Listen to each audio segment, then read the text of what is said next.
Welcome back to Animal Crossing New Horizons. I'm dear darling. Shall we see what's going on our lovely island of Fawnhallow today? As we'll be relaxing as per usual. Animal Crossing style. What does that mean? I don't know. it's a nonsensical phrase. I did a stream earlier today, mainly because I'm not going to be here on the weekend. If you don't know, there's basically a large confluence of a lot of events happening this weekend. Like, as I understand it, there's Wimbledon finals, Euros, which is football or soccer if you're American, finals, and something else, I don't know. Good evening, everyone. And now in Fawnhallow, it's 11:38 p.m. on Thursday, July 11th, 2024. So I streamed today instead. And interestingly, we actually finished, I think, Glittermitten Grove, otherwise known as Frog Fractions 2, and I actually completely forgot about the fact that we did that, so I guess we'll be talking about that today. I'm not really sure what to say about that, because, this game is nearly impossible to not immediately spoil everything off the bat, so I'm going to just say preemptively, from the beginning, major spoiler warnings throughout the entire game. And anything is fair game from this point onwards. But yeah, for both the first and the second game. So yeah, basically Frog Fractions. If you've never played, I'm also using the Joy-Con. You know what? Whatever. I'll throw it away tomorrow. I'm using my Joy-Con drifty Joy-Cons today because I forgot to charge the pink and yellow ones. Yeah, if you don't know Frog Fractions, you can actually play it for free online, and I'd highly recommend you actually just like give it a go because it's such a weird and wacky and wonderful game, in like the best way possible. But major spoilers if you don't know, Frog Fractions is essentially just like a nonsense game. Like, it's straight up just like a nonsensical game. Like there's not really much rhyme or reason to. I mean, there is, but it's not like it's got that much of a consistent through line from what I remember. But it's basically a bait and switch. You start out playing a game which looks to be about a frog eating fractions or something like that. I can't remember the exact details. But then it sort of like descends into madness as you like unlock a different like style of minigame, and then you unlock a different style of minigame, and you unlock another different style of minigame, and then it goes on these like weird philosophical genre jumping tangents. Over and over and over again, essentially, as you just like go on one of the wildest journeys ever. Like I think one of the final games that you play is like, I'm trying to remember it, but it's like a business sim or something, like a management sim. Like, it starts off like a point and click, like, an educational game or something that you wouldn't like seem out of place on like mathsisfun.com. And you just go on like jaunt after jaunt after jaunt, and like I remember one point you're like swimming underwater or something, and there was like Bennett Foddy-esque philosophical musings which go on in the background or something like that. It's very genuinely really really really strange, and I can't begin to describe how bizarre I suppose it really is. But that's kind of a point of a game. It's meant to be strange. It's meant to be bizarre, I suppose. It's meant to be a little bit nonsensical. I'm not sure if catch you off guard is really the right way to phrase it, but it's very much something which is meant to sort of like throw you for a loop. Yeah, so Frog Fractions 1, I played ages ago, and honestly, I enjoyed it. It's basically kind of like a trip of a game. It's more of an experience of a game rather than anything else in particular. That's probably how I describe it. And it's just like nonsense after nonsense is probably how I describe it, of genre hopping. And Frog Fractions 2, otherwise known as Glittermitten Grove, is actually kind of very similar in that sort of regard as well. It's a bit more cohesive than I remember Frog Fractions 1 being, but that might also just be like recency bias or something. But it's basically, you start out by playing what looks to be a sort of management sim, a civilization management sim, as you manage a load of fairies and their civilization. And how is it as a management game? It's fine. I don't think it's anything crazy. And you play it as very rudimentary mechanics. There's nothing which you look at it and be like, whoa, that's weird. You just sort of look at it and be like, yeah, that's just like a very generic sort of management sim. I guess kind of fun because it's got like a fairy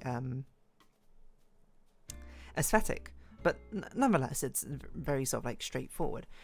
And then you play it for a bit, and then you actually play it for a decent while until you eventually dig underground enough that you find what looks to be like some strange hidden doorway, and then you go through it and you're basically transported to a whole nother game, like a Legend of Zelda pixel RPG game. If you're curious about it, you can absolutely watch the streams. I think the first one's probably on YouTube right now. And then you just basically go around exploring, doing a sort of like overworld exploration puzzle game where you get like new mechanics and things and try and unlock them, and you basically interact with systems inside the game to play these like strange mechanics and mechanical mini games. And honestly, the mechanical mini games are pretty amusing. Like I looked up like a list of them just to see if like I missed any of them, and I believe I got all of them, and I played all of them on stream. So hold on, I need to find it again. Glittermitten, because it's really hard to remember like things about this game just like off the top of my head. It was like on a Google Doc or something, wasn't it? Yeah, it's this one. The mini games are an important part, at least for me. But there's like items you can collect. There's like it's weird in the sense that it's almost kind of like it's kind of similar to, you know, like Witness Style, where you like have to basically find out how to interact with the world as you play it. So it's actually kind of interesting in that regard. But a lot of the mini games are sort of like very funny, but the entire game is built on subversion, I think, and it very, very much stays true to that with like how a lot of the mini games work as well. But yeah, like I mean, let's look at the game Age Gate, which is just, I mean, it's such a rudimentary one, but it's like, oh, you had to be this old to play a game, and then you put in your age, but if your age is too high, it goes, you don't exist. And then once you put in your age, it's like, okay, prove you're really this old by asking you questions from like the 1800s or something, I can't remember. Again, all very submersive. Barber Poles was fine, to be honest. Biker Chicks was surprisingly in-depth for what it was. Chess Invaders was amusing. It very much mind-flooded me when I played it. Frog LCD, I don't remember playing that one. Inferno Investigation is actually one of my favourite ones. It was basically you're sort of like an investigator in Dante's Inferno, like the 9 circles of hell, and you go through basically trying to find a person by following the clues that other people have left behind by being like, oh, I saw them like do this, I saw them speak about this, XYZ. The Loma Manager was just like a weird management game where you manage someone playing like a MOBA game. Sound Test wasn't really a game per se, it was more just like a thing you interact with. Sparxis is just a goofy sort of like, I don't even know what to describe it, but basically you are just, it's annoy your roommate sort of game. Toasted Derivatives I actually thought was very, very clever. It's basically a Flappy Bird combined with like an auto clicker game, whatever it is, an idle game, AFK game. I don't really know what those are called. But it's basically those two genres combined together, and I was like, this works surprisingly well together.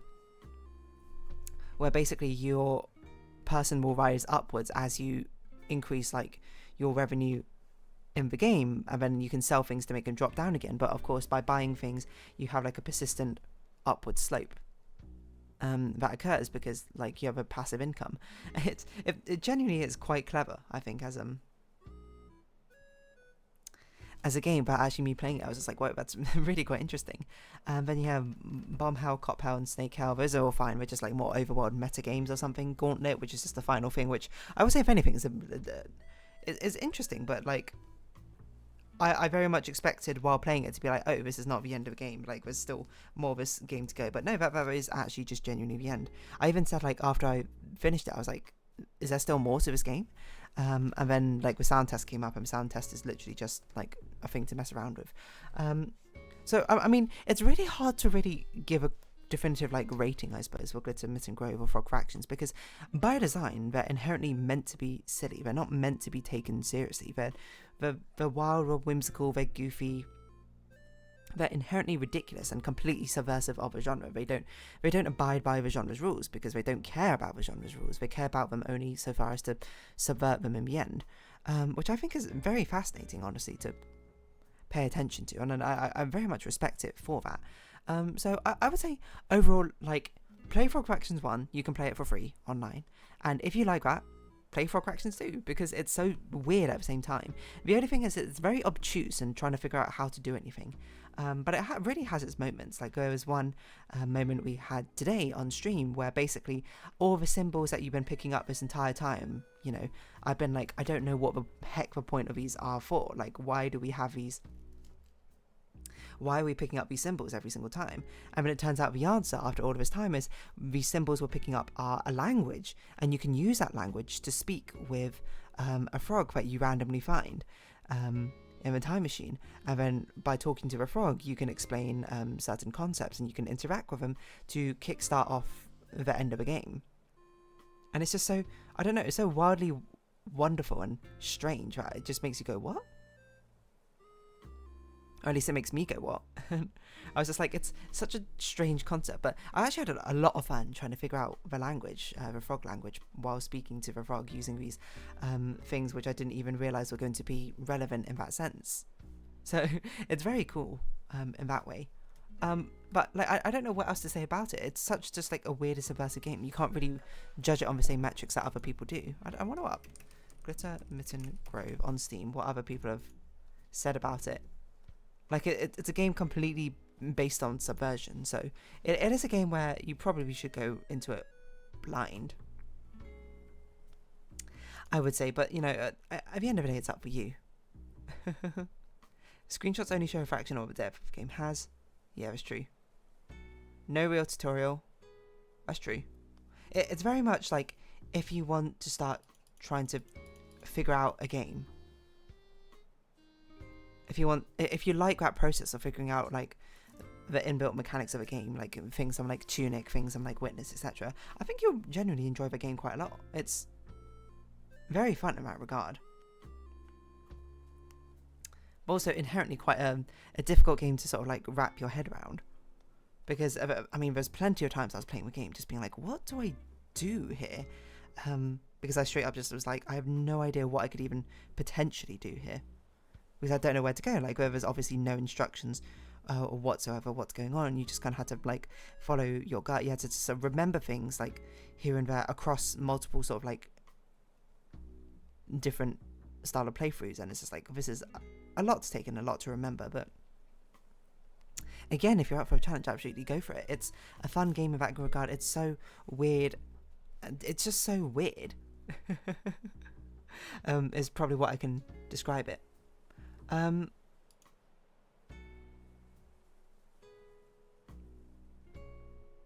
It's like, yeah, I don't know. It's both interesting and also not underwhelming at the same time, because like if I'm to look at it, like if I was to judge it based the same amount I'd base like and judge other games, I would be like, it's not like that amazing, you know. The overworld's confusing. The systems which you try and sort of like uncover and learn about in the game are sometimes it hits and sometimes it's a big miss, because especially the controls are deliberately quite frustrating, I suppose, to use and mess around with. It makes it like a very strange experience where sometimes I'm like, this is amazing, or maybe not this is amazing, but I'm having a great time with this, and sometimes I'm just like, this is insanely exhausting to play. And I think only you yourself will know what sort of like side of the spectrum you fawn about, whether you do it and you're like, yes, this is exactly the sort of thing I want, or oh, this is absolutely horrific, I don't want to touch this game ever again. At the very least, I would say it's probably a very interesting game to watch. So if I can recommend anything to you, go watch my live stream of me playing it, I suppose. You don't have to subject yourself necessarily to it, depending on what you want. As I say, again, you might love it, and you might be like, this sounds exactly like my sort of thing. But it's inherently very nonsensical. It's inherently just silly and ridiculous and makes no sense whatsoever. So if that's what you're prepared to sign up for, then absolutely go for it. It's just sort of like know what you're signing up for before you actually commit to this sort of thing, hey?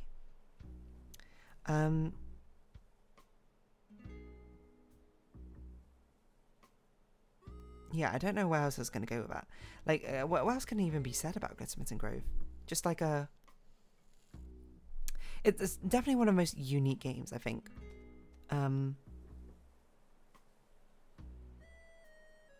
that I've played. Like it's hard to think of a game which is along the same sort of lines of it.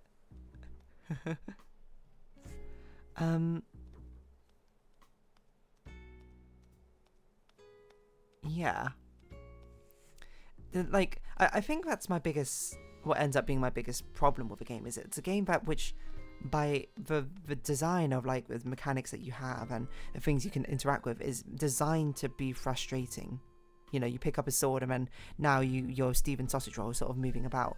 It's difficult to maneuver and you can't get to places, but it has to be that way because that's like how the puzzles are sort of inherently designed. But it's also like, I mean, yeah, I get it, but it's also still like really annoying having to do this.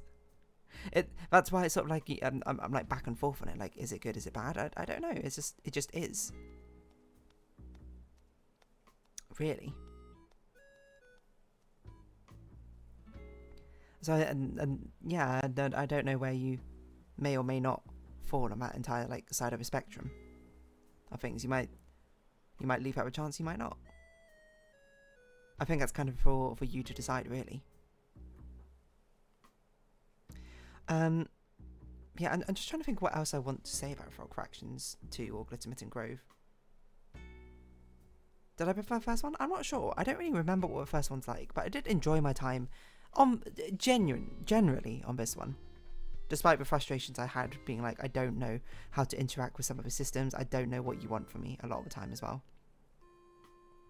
Certainly can be rather frustrating, but it's just enough, so much of a unique experience that I've got to be like, yeah, you honestly should like try it.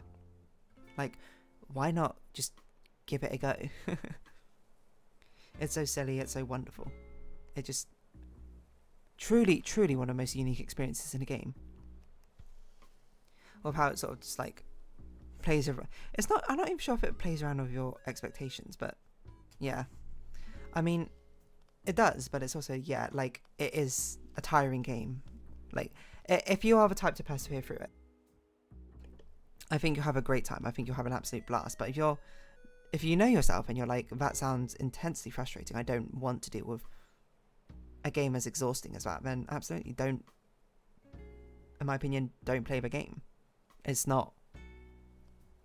The game sort of wears its heart on its sleeve. Like, once you get through the actual sort of like initial part of Glittermitten Grove, the fake Glittermitten Grove, it wears its heart on its sleeve. You know exactly sort of what you get into very, very, very, very quickly, in my opinion. So it's the sort of thing where it's like, if that sounds like it appeals to you, then please do continue with it. But if it doesn't, then, in my opinion, there's no need any further. But what else to say about it? Like, what was my favourite moment of it? Like genuinely, the Dante's Inferno investigation thing I thought was really fun. And then I think my favourite moment was still almost certainly the frog language deduction. Even though it was so recent, I was just like, this is genuinely like a really fun concept. And it ended up like I thought it was so obtuse. Like, I mean, it is obtuse. Like, that's kind of a point. Like, starting off, I was just like, this is so obtuse. I don't know how I'm meant to like derive any information from this whatsoever. But eventually, you learn more from it. You understand more from it. You get more information from Frog. You make reasonable estimates here and there what's going on, and then you find out more, and then you learn more, and then you can apply it again.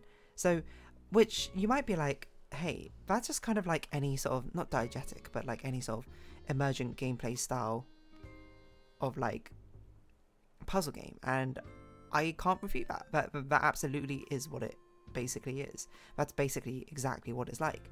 But I can't say that it's not fun still to interact with like that. It's still very rewarding to be able to dive deeper into that, to be able to find out more from it, to be able to feel like, oh yes, I've actually cracked the case wide open this time. I put the pieces together.